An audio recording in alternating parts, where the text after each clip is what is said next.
रश्मि एक छोटे से गांव की लड़की थी जो शहर पढ़ने आई थी। शहर आके रश्मि पूरी तरह बदल चुकी थी। बेहद खूबसूरत थी वो, और ये बात वो बहुत अच्छे से जानती भी थी। लड़का चाहे कितना ही शरीफ क्यों ना हो, रश्मि से प्यार उसे हो ही जाता, और वो भी रश्मि के दिए हुए वक्त पे। ये लड़का इतने दिन में प्रपोज करेगा, ये उतने दिन में करेगा। उसे पता होता कि कब कहाँ आके कौन सा लड़का उसे प्रपोज कर सकता है। कॉलेज में कुछ दिन पहले एक नए लड़के का एडमिशन हुआ था। वो इतना दिलकश था कि पूरे कॉलेज में उसकी ही बात थी। रश्मि ने उसे देखा तो था और देखती ही रह गई।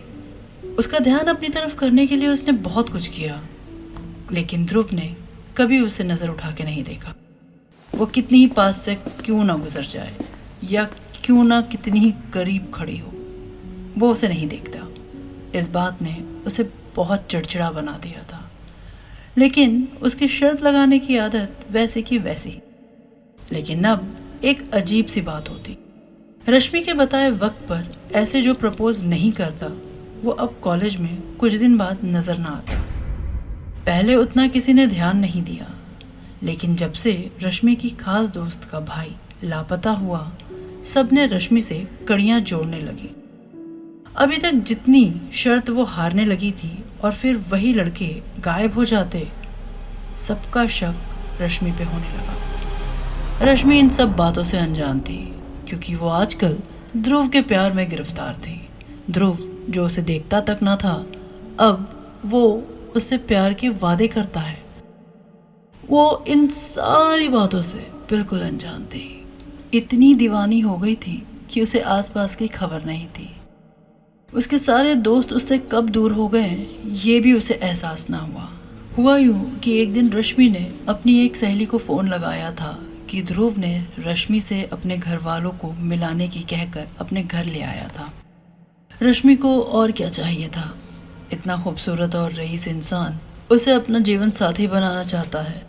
वह ये खुशी किसी के साथ बांटना चाहती थी। माँ बाबा को फ़ोन लगाया था, लेकिन लग नहीं रहा था। सो उसने अपनी खास दोस्त को फ़ोन लगाया। फ़ोन रिसीव होता है। रश्मि कहती है, हेलो, कैसी हो तुम? इतने दिनों से कोई खबर ही नहीं। सामने से सवाल हुआ, कैसे फ़ोन किया? रश्मि ने कहा कि ध्रुव उसे अपने घर वालों से मिलाने घर लाया है अपने, बस वही पहुंची हूँ। सामने से जो उसे जवाब मिलता है वो सुन के वो सुन हो जाती है। उसकी दोस्त उससे कहती है, रश्मि जो कि आज 1 महीने से कॉलेज और अपने हॉस्टल दोनों को छोड़कर ध्रुव के दिए हुए घर में रह रही थी, उसे कुछ भी ना पता था। नए नंबर जो कि ध्रुव ने नए मोबाइल के साथ उसे दिया था, उसमें किसी का नंबर ना था। याद था तो सिर्फ माँ बाबा और अपनी खास दोस्त का नंबर। पुराना फ़ोन और नंबर ध्रुव ने उसे ले लिया था, वो भी बेहद प्यार से। रश्मि ने कहा, ये कैसे हो सकता है? मैं किसी को नहीं मार सकती, ना किडनैप कर सकती हूँ। उसकी दोस्त ने कहा, जितना भी तुम कह लो, कोई तुम पे यकीन ना करेगा, क्योंकि जितने भी लड़के ने तुम्हें प्रपोज़ किया और फिर नहीं किया, वो सारे लड़के, यहाँ तक कि लड़कियाँ जो तुम्हारी दोस्त रही हैं, सब लापता है। और तुम इतने दिन से कहाँ हो? और इतने कम वक्त में इतना सब कुछ कैसे किया तुमने उन्हें किडनैप कर उनसे पैसे वसूले और फिर उन्हें मार डाला। पुलिस तुम्हें ढूंढ रही है। वो पागल सी हो गई, वो रोने लगी। उसने कहा, बोलो रश्मि, ये सब कहाँ से आया तुम्हारे पास? मेरा भाई कहाँ है? रश्मि ने कहा, ये सब मुझे ध्रुव ने दिया है, घर भी उसने दिया है, मेरे नाम से रजिस्ट्रेशन कराया क्योंकि हम शादी करने वाले हैं। फ़ोन, सिम सब उसने दिया है। फिर उसने एक और दूसरा धमाका किया। रश्मि को पता चला कि उसके माँ बाबा भी इस दुनिया में नहीं रहे। एक्सीडेंट में दोनों ख़त्म हो चुके हैं। रश्मि बहुत रोने लगी। उसकी समझ में नहीं आ रहा था कि वो करे और क्या कहे। उसकी बेस्ट फ्रेंड को न जाने क्यों उस पर रहम आने लगा। उसने कहा, रश्मि, ये सब तब से शुरू हुआ जब से ध्रुव तुम्हारे करीब हुआ। हो ना हो ये सब ध्रुव। रश्मि कुछ पल सुन रह गई, फिर उसने भी सब कड़ियाँ जोड़ी। सब समझ आने लगा। बेस्ट फ्रेंड ने कहा, सुन, अभी उसके घर पर है ना, ढूंढ, कुछ ना कुछ ज़रूर मिलेगा और मुझे लोकेशन सेंड कर। रश्मि ने लोकेशन फ़ौरन ही सेंड कर दिया।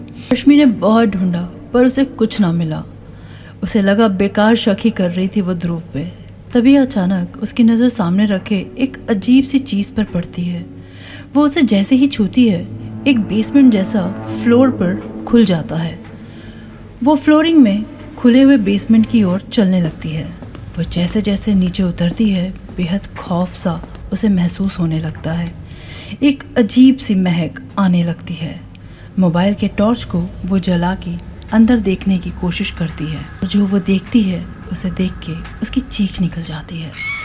बेहिसाब किडनी, हार्ट, आंखें, लीवर, स्किन कई बोतलों में रखे हुए हैं और बहुत सारी लाशें, कुछ जानी पहचानी। वो बहुत हिम्मत करके पिक क्लिक कर करके अपनी बेस्ट फ्रेंड को सेंड करती है और उन लाशों में उसके भाई की भी एक पिक क्लिक करके उसे सेंड करती है। उसकी दोस्त जैसे ही ये सारे नज़ारे देखती है वो कहती है, रश्मि भाग, जल्दी से भाग वहाँ से। ध्रुव एक ह्यूमन पार्ट्स ट्रैफिकिंग का काम करता है, तू बहुत बुरी तरीके से फंस जाएगी। उसने तुझे बहुत सोच समझ कर फंसाया है ताकि सारा इल्ज़ाम तुझ पर आ जाए। किडनैपिंग, मर्डर, सारे इल्ज़ाम, सारे चार्जेस तुम पे लगे। हॉस्टल नहीं आने दिया, फ़ोन चेंज कर दिया और तुम्हारा फ़ोन यूज़ करता रहा। सब उसने किया। लेकिन तभी वहाँ ध्रुव आ जाता है और रश्मि के सर पर कुछ ज़ोर से दे मारता है। जब रश्मि की आँख खुलती है तो वो हॉस्पिटल में रहती है। उसकी बेस्ट फ्रेंड बताती है कि वो उसी वक्त पुलिस को उसकी लोकेशन भेज चुकी थी और इमेजेस भी, ताकि वो तुम तक पहुंचकर तुम्हें बचा सकें। और वो जैसे ही तुम्हारी जान लेने वाला था पुलिस पहुंच गई और तुम्हारी जान बच गई। लेकिन क्या? रश्मि ने पूछा। उसकी बेस्ट फ्रेंड ने कहा, ध्रुव भाग गया है। पुलिस उसे अभी भी ढूंढ रही है।